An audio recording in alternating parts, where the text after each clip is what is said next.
Hello. Hello, good morning, everyone. Thank you for joining us today. Thank you for your interest in this topic. I am sure that more people will join us, but I think that we can start now. My name is Marta Fernández de Alarcón. I am the Secretary General of the Spanish Business Council, and I want to welcome you to this webinar about e-invoicing in the UAE with one of our team members of the Chamber, Gulf Tax Consultants.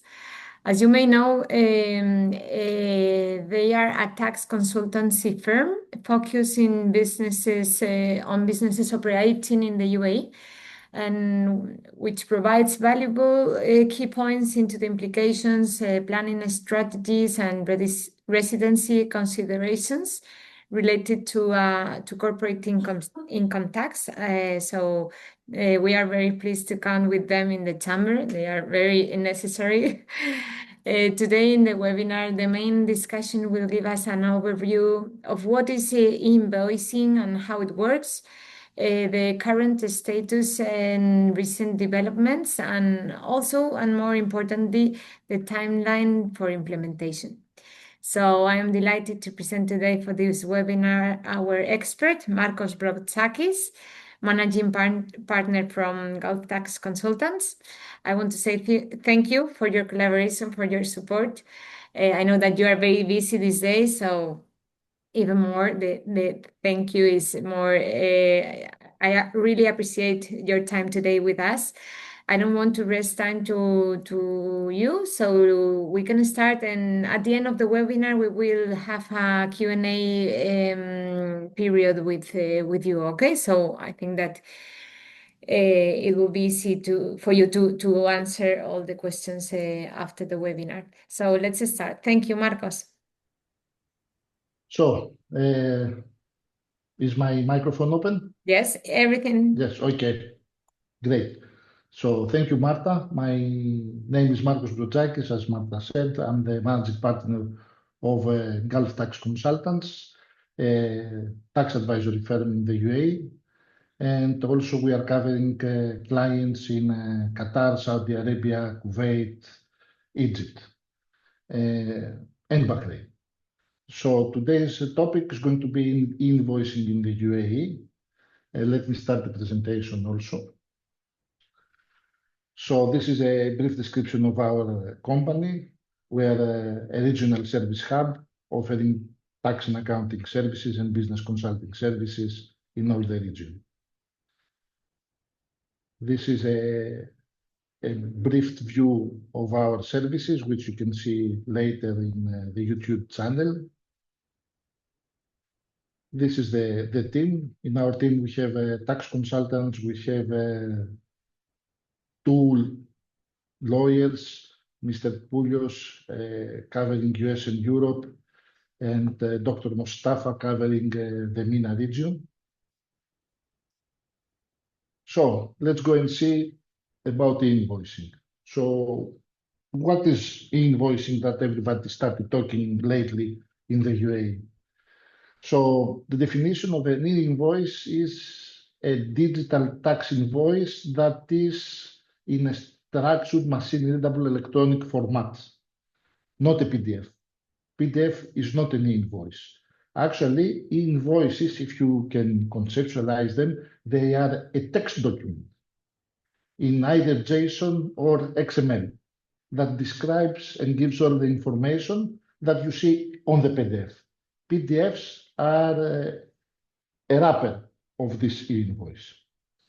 So e-invoicing is actually the issue, the transmission, and the exchange and sharing of this invoice and or credit note between the parties.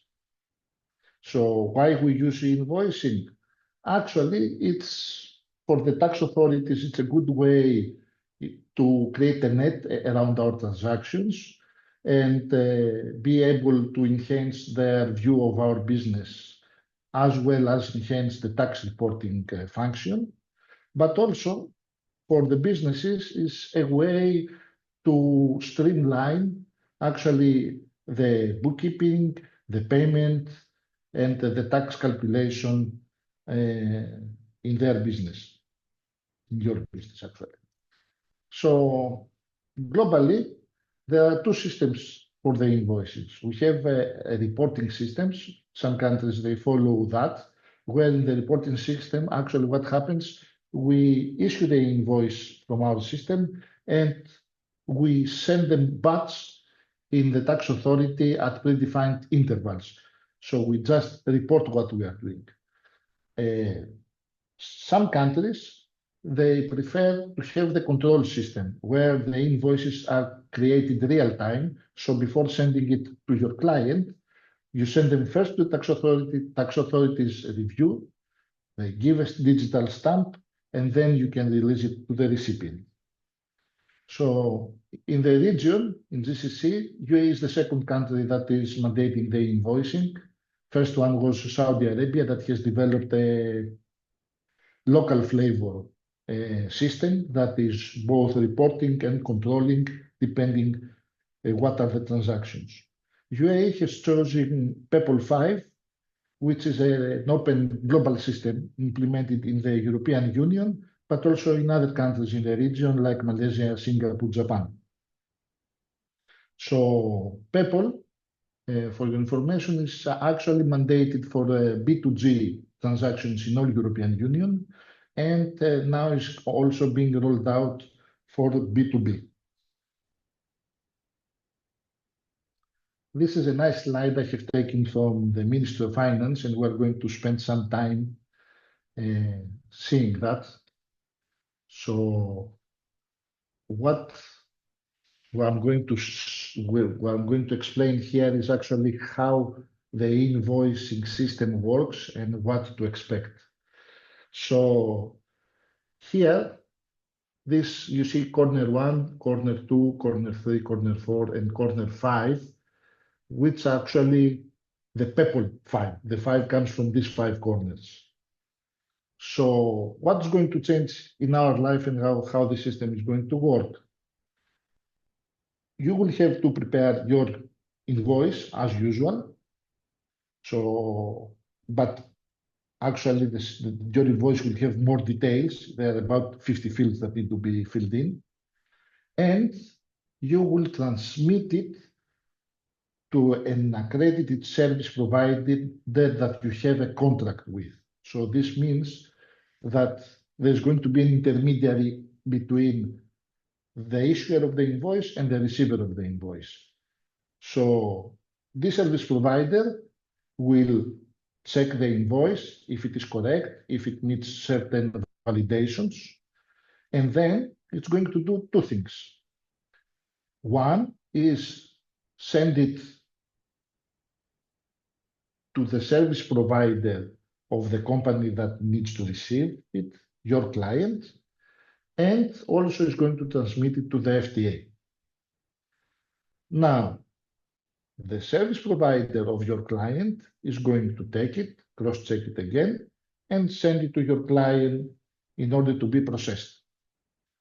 So with this methodology, actually the bulk of the work is taken out from the tax authority and is passed down to the service providers who act as intermediaries in the full transaction, validating, storing, and transmitting the invoice data between client and supplier.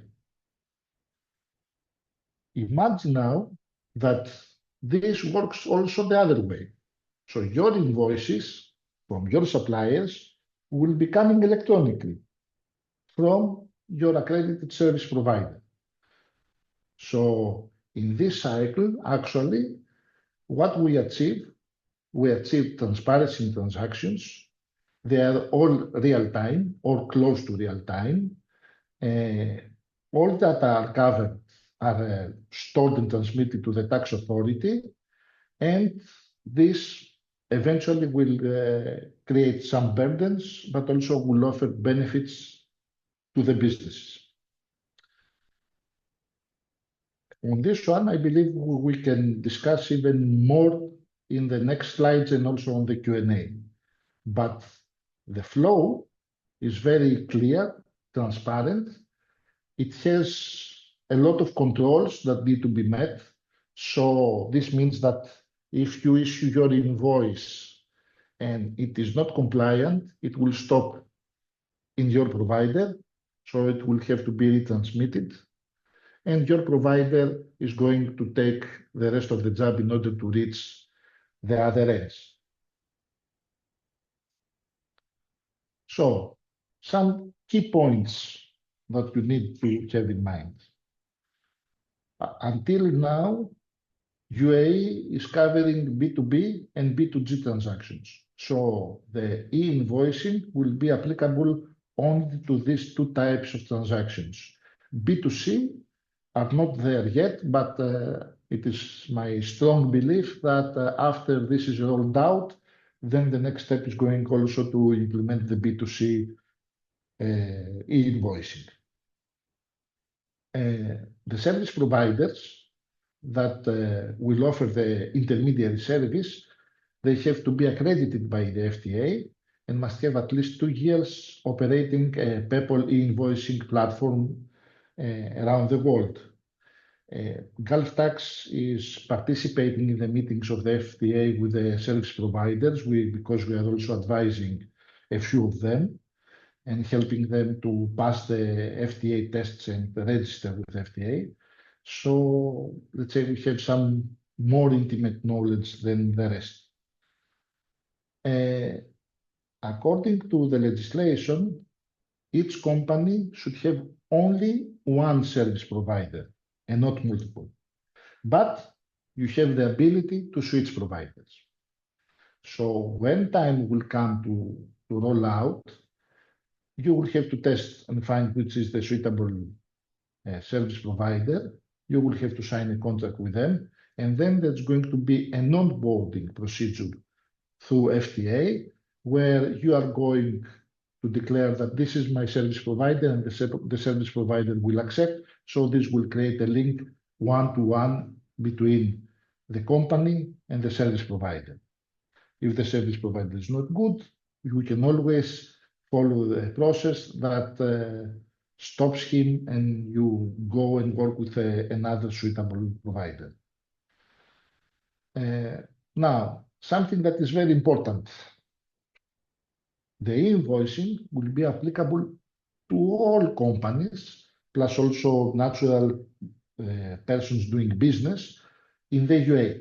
It's not related to VAT per se, but it is related to doing business, to having the need to issue an invoice to another business or to the government. So this means that if you are not registered for the corporate income tax and have received the TIN, you must do so. Otherwise, you will be illegal and your invoices will not be anymore accepted. So the invoices to be accepted should be coming through the invoicing system and from your service provider. So the old way that we used to work, saying, okay, I sent you the invoice with PDF, or I sent you a scan copy or whatever, it will not be there anymore. I think also to consider the members of a VAT group should register and have a contract with a service provider individually. Meaning, today in UAE, many foreign companies, they have 2 branches, 3 branches, one in Abu Dhabi, one in Dubai, or whatever. And they have grouped them as a VAT group for VAT purposes. Each of these branches, although they are on a VAT group, they should register with an in-service provider individually. This is going to be an issue that needs to be addressed, but we will see it in the coming slides. So through the invoicing system, all domestic invoices issued must go through that. All domestic invoices received must go through that. Plus also invoices issued for exports. Somebody might say, I'm issuing invoices to Uganda, and Uganda does not have e-invoicing. FTA has mandated that no matter what, the invoice should be issued through the e-invoicing system, and then take a copy and send it to your client in Uganda. But all zero-rated supplies should pass through e-invoicing. Now, previously, I talked about the 50 fields. So an e-invoice, a tax compliant or IT compliant e-invoice in UAE will have 50 mandatory fields to be filled in. It sounds big, but most of them will be coming pre-populated from your system. Unless you don't have a system, we have seen companies using nice Excels or PDFs that they edit or some non-compliant software to do that. But if you are having a proper system, then most of these fields, they will be pre-populated. So the numbers is green, is big, but is not prohibitive. Another thing, no cancellation of invoices anymore. So in our experience, we have seen many times, okay, change the numbers of the invoice and send it again. Or last month you sent me an invoice, cancel it and issue a new one. So this is extinct or will be extinct when invoicing will be in place, because all the invoices should pass through the PEPL 5 invoicing system. So whatever you register, it can be only cancelled or changed through a credit note and not manually or in any other way. So this is a change also for many companies.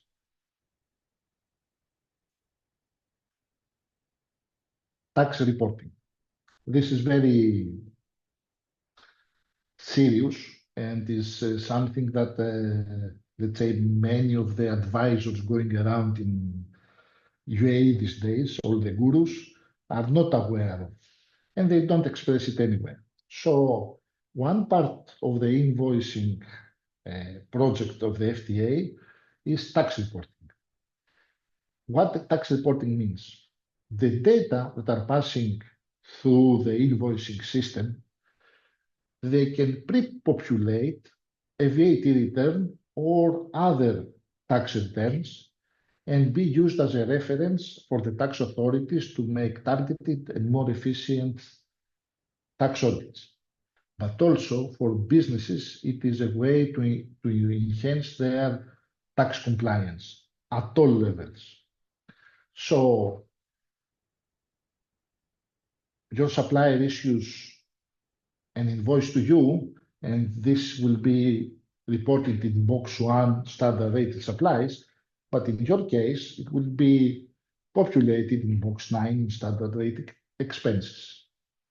So FTA can send you a pre-populated VAT return and say, in box 9, I expect to see these expenses, and I don't expect to see something different. The same way, also from the client with the vendor for the standard rated expenses. Also, standard rated supplies, zero rated supplies, and standard rated expenses can also populate somehow the corporate income tax or be reflected in the corporate income tax in the future.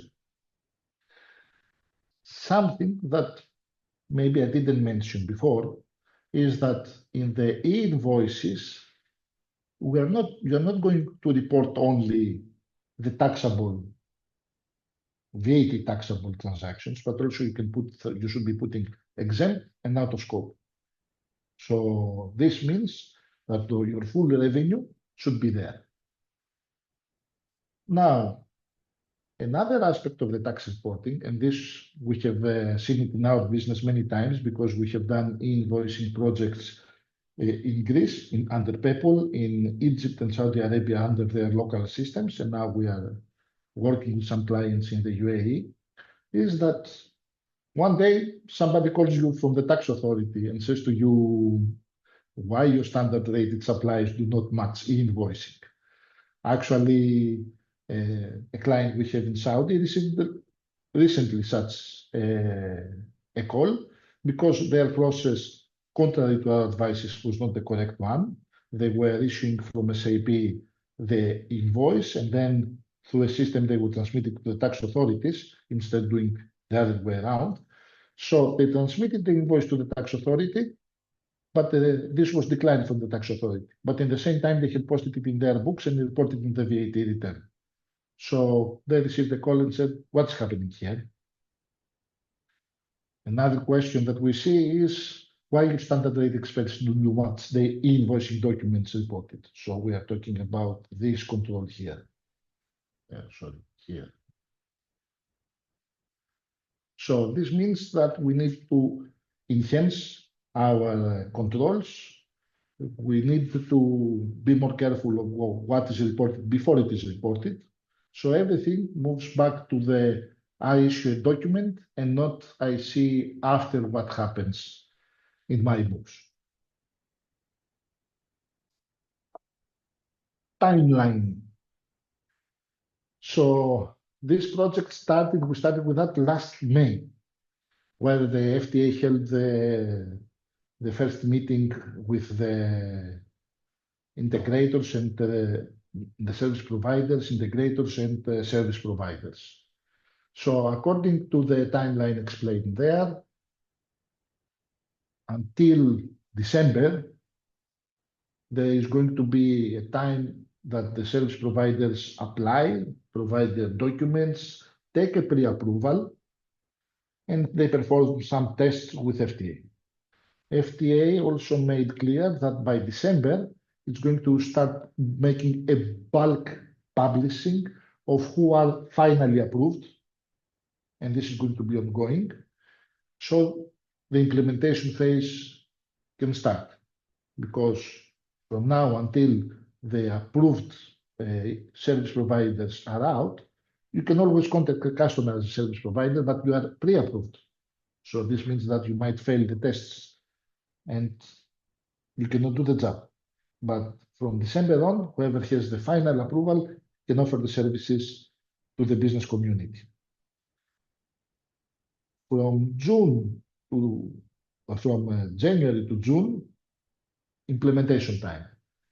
So before that, you can start working on some processor design and how things will be.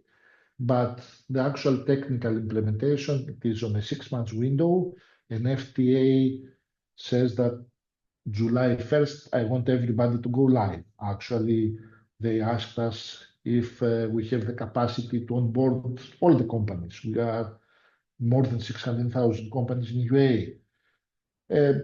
Personally, I don't see it feasible. I have seen it in other countries where everybody has taken a phased implementation approach because of lack of resources, of the time it takes to implement, train, and test the systems and go live.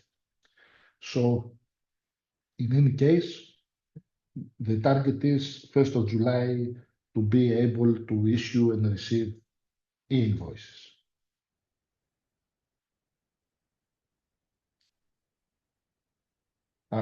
Here's a problem with the slide, but okay. So let's see on the downsides. The downsides, for this service, you have to pay. So the FDA has put in the law that the first 100 invoices will be for free. And actually, this created a big fuss among the service providers and how are we going to live and how are we going to provide the services. But this is what the Ministry of Finance of UAE and the FDA have decided, and everybody has to respect that. So the first 100 invoices, no matter if it is outgoing or incoming, should be for free. And this is a mandatory prerequisite in order for every service provider not to get their license. The second is the setup cost. So if you don't, if you have SAP, Oracle, big systems, or even smaller ones, you will need to set up your costs in order to talk with the service provider. So plus also train the people, changing processes, and whatever else is needed in order to have a successful implementation. On the other hand, businesses are going to face benefits. So the benefits are enhanced compliance and the tax reporting. So you will lower or try to lower your your tax risk exposure. It will be time saving after the first couple of months because now all your invoices will be electronically received. So this means that you can lower your data processing times because now you might be having 2 or 3 accountants bookkeeping and clicking the data, doing data entry invoices. Now, since all these are machine readable, you can receive them in a folder, download them somewhere, and have your integrator upload them automatically in your system, create the entries, and you have just somebody making click, click, click, approving the generated posts. Plus also, this will create cost savings because now you might not need to employ so many accountants, you might not need to have so many consultants or have other cost savings that I cannot see today. So let's go and standardize the business implications. First of all, you need to review your internal invoicing processes in terms of VAT, in terms of systems, in terms of master files. So what that means, today you issue one invoice and you don't know if it is your VAT process is correct, if you have the correct codes, until you have somebody audit you. So now you need to make that, to improve the process and review how you invoice, because the FTA can see that very easily. And they are going to introduce for sure risk assessment systems in order to do targeted audits. Then you need to see if your system can work with some integrator, or you need to follow other solutions, and whether your system can support the 50 fields that are in place by the FTA for e-invoices, or you need to pay something extra. Nothing is free in this world in order to activate them. The third thing is you need to review and make a thorough process for receiving new clients and review your master files, because the key used for this circulation of e-invoices, it's going to be the TIN, the tax identification number that is used in corporate income tax and not the one used in VAT. So this means that you need to go through your client list and request their corporate income tax registration plus their trade license and update them correctly in your system, make sure that the numbers are correct, and these are going to be used for e-invoicing. So this goes to 2, where you have to update your systems and work with your integrators to create e-invoicing compliant systems and compatible with the systems of your service provider. You can work on how you're going to receive the invoices from your suppliers and how you are going to use them from now on, process them. Are you going to still continue printing them as PDFs and data entering? Are you going just to import them automatically in your system since they are machine readable and process them? And the full invoice processing cycle. You can introduce automations that are in the medium to long term are going to offer cost savings in your processes. And of course, the most important, to introduce controls in the full process that are not there today. So you need to design the process, study it, and test it and see where it has problems and introduce the controls in order to avoid problems. Because the moment you click the button, the invoice left, it is in less than a second to the site of FTA. So I urge you that this is very important, especially the last one, that no matter how many controls you put there, you must have also your internal controls to monitor the process. So what GTC does, we can help you in reviewing your internal processes, review how you treat VAT, and align them to the invoicing system that is coming. We can assist you in the selection of the optimum solution. We're working and advising also some service providers, and we monitor how the rollout is happening in UAE these days. So predominantly, there are three ways to do the invoicing. You can have an API integration, application programming interface means API, between your system and the service provider. So the service provider gives an API, and your integrator actually makes your system work with that, talk to that, and transfer the invoices.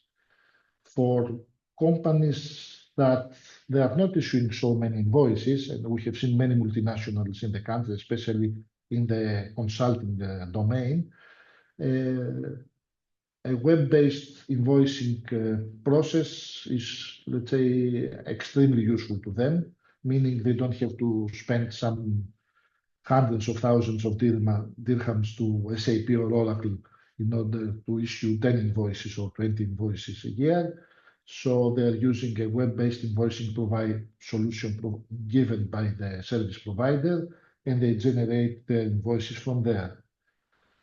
And the third one that we have seen predominantly in Europe, but also I believe it's going to be very popular in the UAE, it's what we call a batch processing.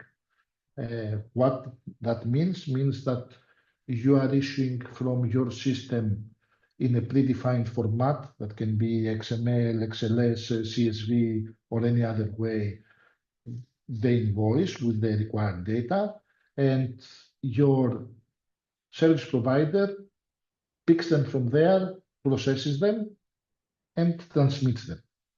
And let's say one of the service providers we are working with has such a process application with a big IT company that processes more than 10,000 invoices a month for them.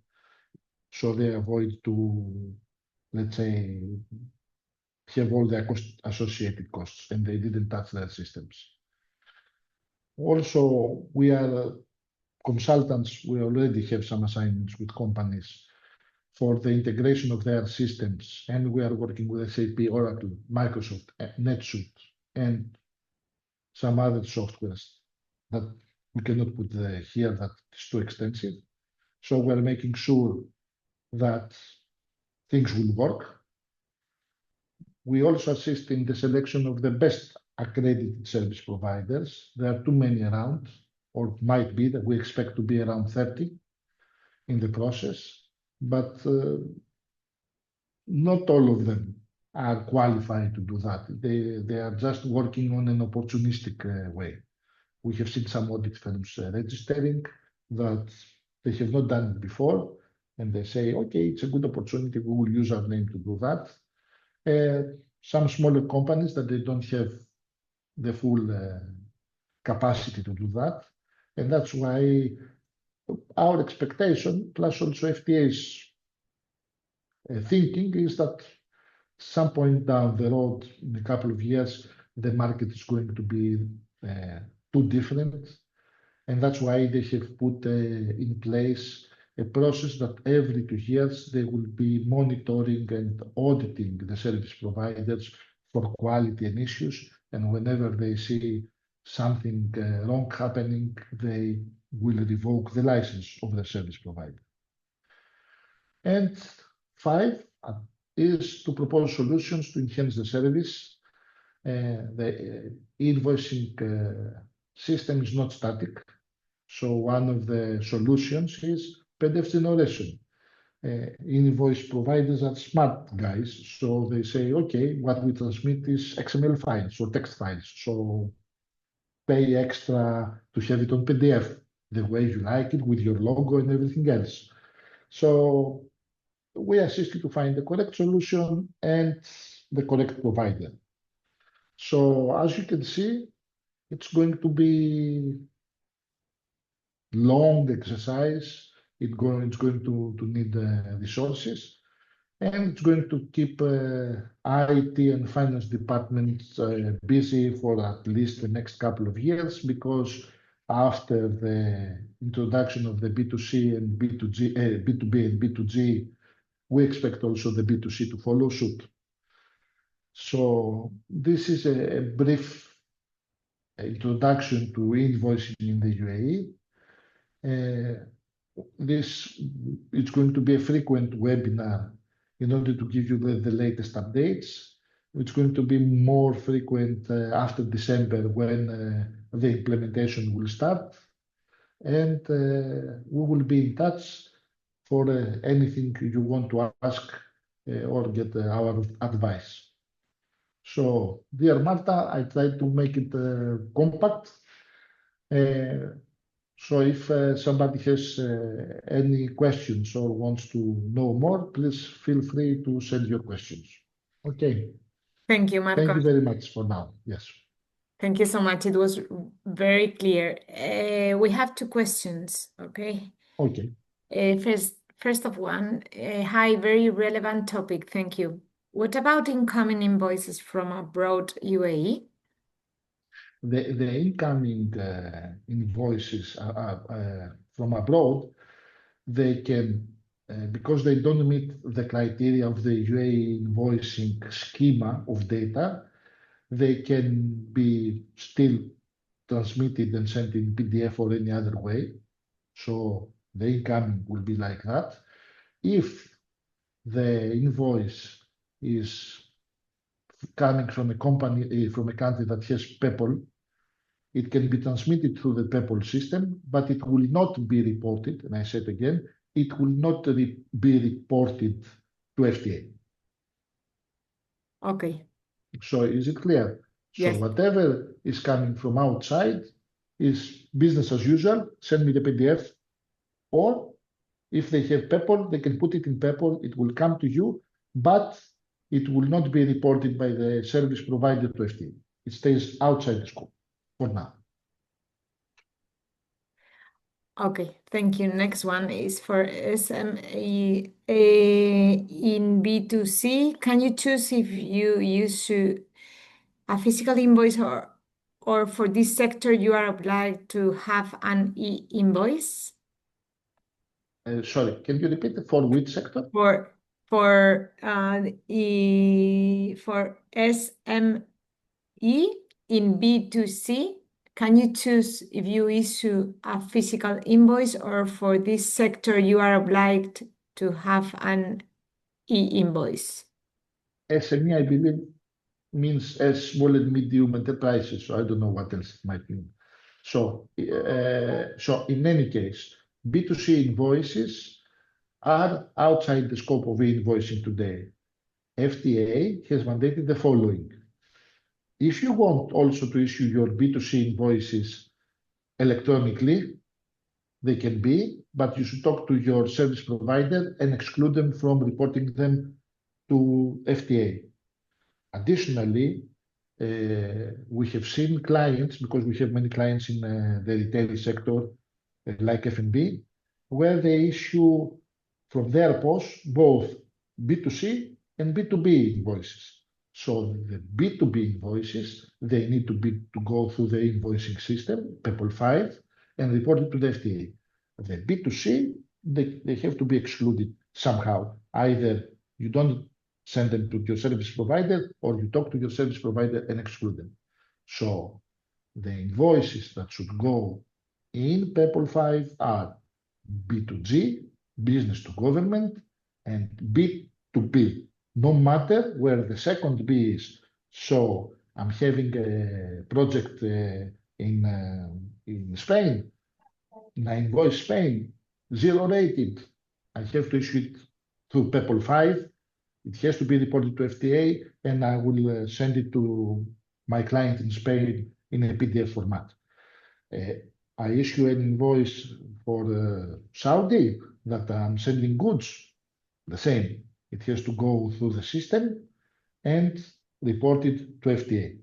I have a service that for a project that is out of scope. I don't know, Spain to England, and I invoice from UAE. This again has to go through invoicing. Okay, thank you. So it's a large topic and will need a lot of work in order to put it in place. Would e-invoicing actually have my company time and money? This is one of the highlights for going into, but what could we lose? What you could lose, you lose time and money, as we said, but also you could lose. Actually, the main point is tax compliance. So if you don't comply, you cannot work in the UAE. So if you are issuing invoices to other business or you are on the B2B and you don't comply, you are excluded. So you lose your business. It's the ultimate. So you cannot now, or from the time this is going to be in place, to issue an invoice the old way. So this means that all companies should have a system. All companies should issue and natural persons that are doing a business. So I'm not talking exclusively for the LLCs, the FZCOs. I'm talking also for a private engineer or somebody who has a trade license on his own name. So all these people, they must have a system. They must issue e-invoices. Otherwise, they will not be compliant and they will not be able to work. So this means me as a company, when this will be in place, I will not be accepting any invoices coming outside my service provider if they are for local expenses. End of story. Okay. Very clear. Thank you. Another question. For what turnover, volume, and type of license is it mandatory to implement electronic invoicing? Everybody from zero. You have a trade license in the UAE, you must have e-invoicing. So you have to set it up when you immediately. Why? It's not only what invoices you are going to issue, but also the invoices you are going to receive. So if you are a new company in the UAE and you have set up your business today, let's call it like that, then you must, the first thing you have to do your tax registrations and find a service provider to onboard you, because all your B2B expenses should be coming through an accredited service provider. And when time will come for you to issue your first invoice, then this should come also as an invoice and go through an accredited service provider. Okay. Anyway, we will upload the webinar, the recorded webinar in our YouTube channel, and all the people who has registered for this webinar, they will receive an email with the presentation and also with the link to see the webinar again, to watch the webinar. So if somebody has any question, we will also include the contact of Marcos in this email. So yes, just to let's see, we have. recapitulate. Yes. They say no questions, very clear and relevant. Thanks. Thank you very much for the webinar. So thank you so much to all the people that is connected.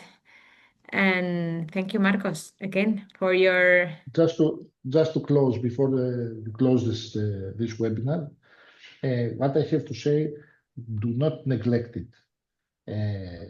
Do not neglect it, because the moment this will start and will be officially rolled out, two things will happen if you don't follow it up correctly. One is you stop working.